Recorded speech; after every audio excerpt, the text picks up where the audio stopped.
Hey friends, we were doing a little haying down on the Lynch place and we blew a tire on the balers. We gotta find a different tire. Tomorrow's Thanksgiving. Happy Thanksgiving to everyone.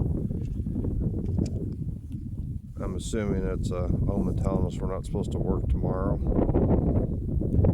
Anyway, we set up a deer blind. Rifle season's over, but there'll be the late season in January. And black powder season starts Monday, actually. We don't have rifles. We do, we just don't have them here. We have them down in Omaha. Brand spanking new. Anyway, what I really want to show you here is this grass. This is 200-acre farm. The 160-acre part's pretty good, minus a few places. This 40 acres over here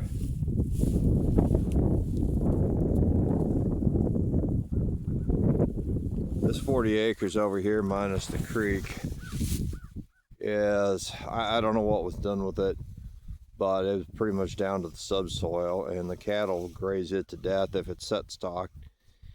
And the guy's been running it with set stock in it, and that works pretty good on the 160 up there, but in here they just picked it to death. I don't know, maybe when you get a situation like that, the grass is more mineral rich. It's the only thing I could figure. We got a spot like that at home, we just could not keep them off of. Anyway, this is 2 years fallow minus the deer and the occasional maverick coming through. Oh, they're not true mavericks, just a cow that gets out. But it's basically been fallow for 2 years now. Look at it. Look at the change. There's older videos you can go back and look at.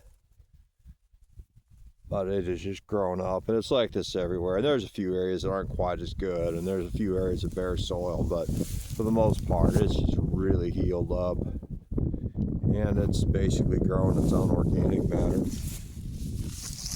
See if this guy's got any comments. You got any comments on this?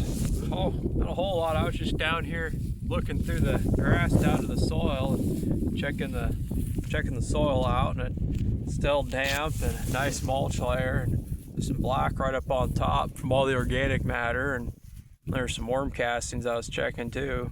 Kind of surprised me this late in the year, but what's that little shamrock shaped thing coming up in there? A little piece of alfalfa, I think. There is a ton of volunteer alfalfa coming up in here, friends. Mind you, over on the gross place where we intentionally planted alfalfa, there's barely any. So over there, we think the deer over there ate quite a bit of it, and we know they did.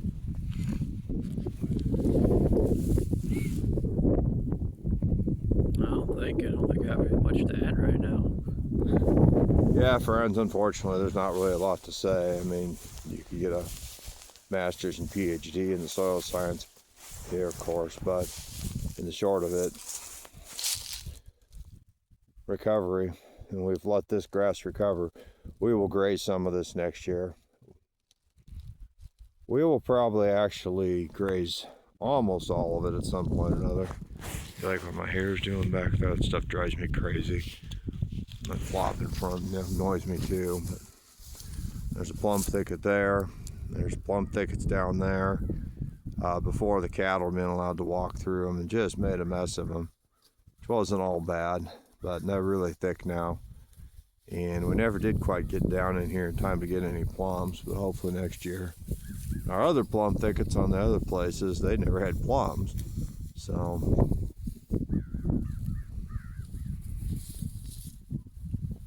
but that's what your soil needs. It needs grass. It needs to be able to grow grass. And we need grass on the ground. Litter, we need to waste some, unfortunately. I know you'd like every blade to go through an animal, but we need that mulch layer.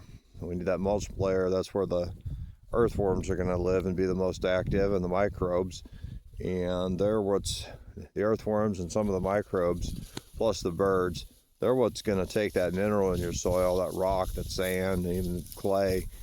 And as it goes through that earthworm and the microbes work on it, it comes out the other side organic friendly. It's ready for the plants to use at that point. And the same thing with what passes through the backside of a chicken, well, a bird, any bird. So that's why that stuff's so important. All right, friends, we're gonna go grab some bales off the gross place on the way home, and then go home and maybe start the smoker.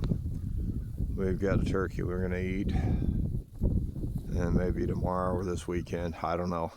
All right, everybody have a great day, and if I don't talk to you again, a happy Thanksgiving. Talk to you later, bye.